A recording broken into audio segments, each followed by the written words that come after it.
Ahoj, tady Ry u mého nebo já nevím, kterého vlogu už. Tak asi druhého, no.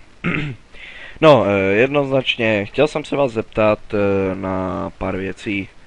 Chtěl jsem se zeptat, jestli vám nevadí, že občas tyto videa jsou ve špatné kvalitě.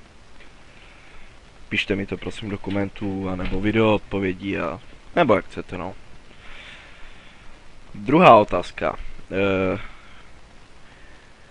Vadí nebo nevadí vám, že točím bez webkamery? Nebo bez videa? Jakože svého, vlastního, ne herního. Byl bych hrozně moc rád za váš názor a potřeboval bych se hlavně zeptat, co chcete v dalších videích a tak, co tam mám upravit, co ne, co mám zlepšit, jestli má to vůbec cenu natáčet nebo ne. Byl bych hrozně rád za váš názor.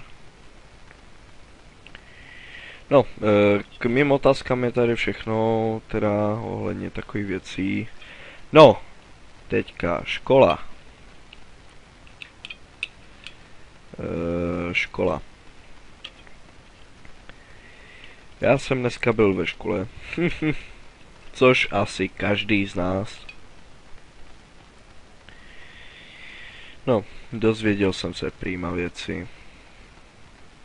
Zase nuda. A zase nuda. A zase nuda. No tak jako učebnice jsem ještě nedostal. Ale to vám vykládat nebudu. Takové blbiny. No. Tak já nevím, no. Doufám, že se vám teda bude dařit všem.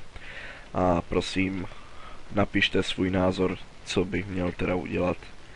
Díky moc za shlédnutí a čau zatím. Yo!